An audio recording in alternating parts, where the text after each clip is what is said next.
నాకు రెగ్యులర్గా వస్తున్న కాల్స్లో మెసేజ్లో ముఖ్యంగా అందరూ చేసే బేసిక్ తప్పండి. నేను చాలా వరకు ఇప్పటికే వీడియోలో కూడా పెట్టాను, చాలా షార్ట్స్లో కూడా పెట్టాను. మీరు పొట్టేలు పిల్ల కొనేటప్పుడు మినిమం 15 కేజీలు ఉండే పొట్టేలు పిల్లలు కొనండి అని.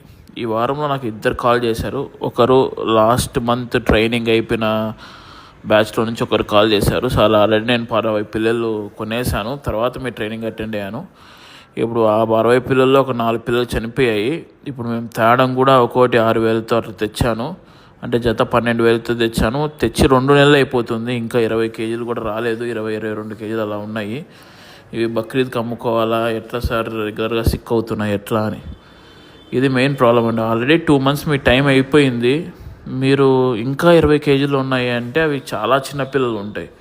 వాటిని అమ్మ దగ్గర నుంచి సపరేట్ చేసినప్పుడు వాడి కడుపులో ఇంకా పేగు కూడా వాటికి జీర్ణించుకునే శక్తి కూడా వచ్చిండదు అనమాట. ఆ పేగు కూడా సరిగ్గా ఫామ్ అయిండదు, జీవించుకునే శక్తి రాదు. అది ఆల్రెడీ పాలు తాగుతూ అప్పుడప్పుడు మేత కొరుకుతూ ఉంటుంది. అలాంటి దాన్ని తీసుకురావటం వల్ల ఏమైందంటే పాలు పూర్తిగా లేకుండా ఓన్లీ గడ్డి తినేటప్పుడు అది పూర్తిగా అరుగుదలకు రాదు. ఎక్కువ పారుకోవటము, సడన్గా చిన్న చిన్న ఏదైనా తినకునేది ఒక చిన్న పురుగు లాంటిదో లేకపోతే మట్టి తిన్నా కూడా వెంటనే సిక్ అయిపోవడం అలా జరుగుతూ ఉంటుంది. ఇంకొకరు కూడా సిమిలర్ కంప్లైంట్తో కాల్ చేశారు. సార్ నేను ఒక 5 రోజుల క్రితము నేను మీ ఫాలో అయ్యింది సార్, చాలా రోజుల నుంచి 2 years నుంచి ఫాలో అవుతున్నాను. బట్ 5 days క్రితము పొట్లి పిల్లలు తెచ్చాం, దాంట్లో అప్పుడే ఒకటి చనిపోయింది సార్. జస్ట్ పార్క్ ఉంది, 4 పార్క్ ఉన్నాయి, అందులో ఒకటి చచ్చిపోయింది సార్ 4 daysలోనే. ఎంత లైవ్ వెయిట్ ఉంటుందండి అంటే సార్ 9-10 kgs ఉంటాయి సార్ అన్నాడు. చూడండి, మెయిన్గా జరిగే ప్రాబ్లం అదే. మీరు సంతల్లో కానీ ఇంకో చోట కానీ వాళ్ళు చెప్పిన మాటలన్నీ వినొద్దండి.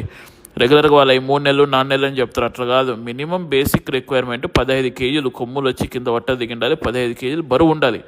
అలాంటివే మీకు నెలకు 5 కేజీలు పెరుగుతాయి. అట్లా కాకుండా చిన్నవి తీసుకొస్తే మాత్రం మీరు నష్టపోతారు. ఇప్పుడు ఇద్దరికి నేను వెంటనే అమ్మేసి పెద్ద పిల్లలు కొనుక్కోమని సజెస్ట్ చేశాను. మీరు ఫస్ట్ రూల్ గుర్తుపెట్టుకోండి, మినిమం 15 కేజీలు. మీరు అసెస్ చేయడం చేత కాకపోతే 1-2 సార్లు బయట చూడండి 15 కేజీలు బరువు ఎంత ఉంటుంది పిల్లలని, లేకపోతే తెలిసిన వాళ్ళని తీసుకెళ్ళండి. మినిమం లైవ్ వెయిట్ 15 కేజీలు ఉన్న పిల్లలు, అంతకంటే ఎక్కువ అయితేనే మీరు సక్సెస్ అవుతారు. చిన్న పిల్లలు తీసుకొస్తే దాంట్లో ఒక 10% 20% మోర్టాలిటీ వస్తాయి. మీ మొదటి డబ్బు, మీరు పెట్టిన డబ్బు కూడా మీకు వర్కౌట్ కాదు, మీరు దాని మీద పెట్టే ఖర్చు మీకు తిరిగి రాదు. 1-2 సార్లు చెప్తాను, ఇప్పుడు చాలాసార్లు చెప్పాను. 15 kgs లోపల ఉండే పిల్లలు తీసుకోవద్దు, నష్టపోతారు. అందరూ ఫార్మింగ్లో చాలా వాటికి ఫెయిల్ కావడానికి మెయిన్ రీజన్ ఇదే. Thank you.